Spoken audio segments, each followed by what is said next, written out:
Amazing. And what is the like have you ever have you ever had like a moment where you're like, oh, this works so well and the content is really working? What kind of has that happened for you?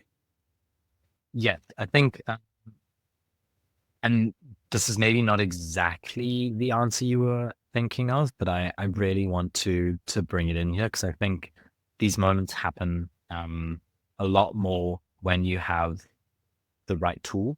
And content repurposing is one thing. When I really start hitting that flow state, is when, okay, take a step back. I've got a piece of content. I've created 5 new pieces of content from it. Big win already. Um, then the anxiety creeps in of like, "Ah, okay, now I need to like post it 5 times. Or like I need to get these, pieces out. I need to remember to do it here, here, and here. Um, that's like more context switching in my week that I have to remember.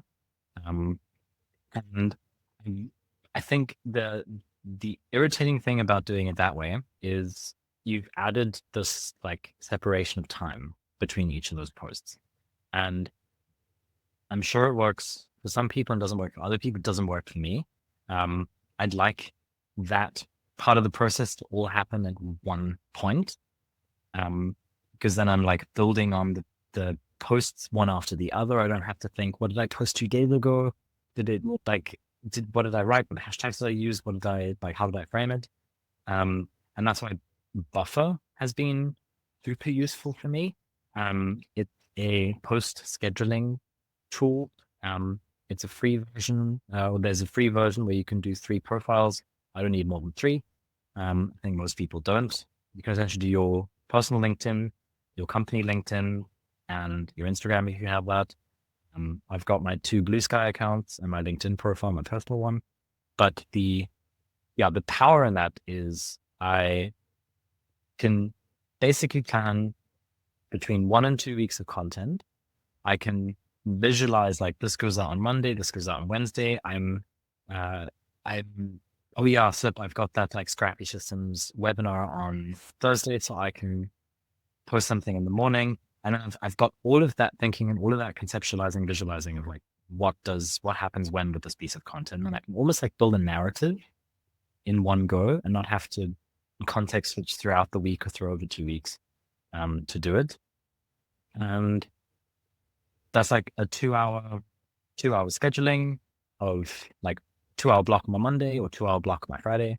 And then 2 weeks are done and I can just let it happen. And then you reevaluate after those 2 weeks. Um, I think that's another benefit is you don't feel reactive to each post. If engagement doesn't do well, then you stress and you have to do the next one. Or you have to get the next one better or do something like rather let a whole set run for 2 weeks, check the engagement over those 2 weeks, do like a mini retrospective with yourself, and then test. Like doing those kinds of iterative chunks also just take the mental load of like needing to tap into check the likes on the day every day of social media and like it just ends up becoming way too much mental admin for me. I can imagine you can also then get deeper into a subject because you're not just Exactly. here's a blog post right away, here's another blog post, here's another blog post. You're actually Yeah. like using that almost like a season to dive into that topic and prove that you're credible and prove that you understand the problem and the solution. And I really like that. I was surprised because I took basically a 1 hour Scrappy Systems video and I was able Mhm. to distribute it into 8 different posts for social media over the last month. That's 2 posts a week, which is Yeah. like perfect. I'm happy with that. You know, like easy. Right. And if you do that with 3 other pieces of content, Mhm. theoretically you could have up to 8 posts a week for Wow. 3 pieces of content. Um, like it ends up just being very compounding in terms of the time you save. If you repurpose one piece of content, that saves like 5%. If you do 2 pieces of content, that's like 20%. But it really, yeah, it really, really helps in that sense. I think I can imagine the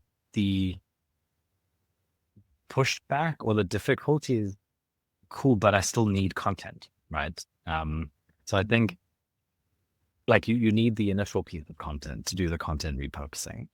Um, and I think what's also quite fun to do is, and I after having this marketing system in mind now, when I'm creating a piece of content now, I'm already thinking like, how could I potentially repurpose this later? Um, so you're almost like building in the thinking or baking in the thinking at the start of the content process. Um, helps like future me not have to do so much thinking down the line. And those are systems you can sell, like those are systems those are services you sell over time. I mean, you say you're working with events right now. It's probably, you probably have a pretty polished event briefing system, and all the sizes and the templates that you need to design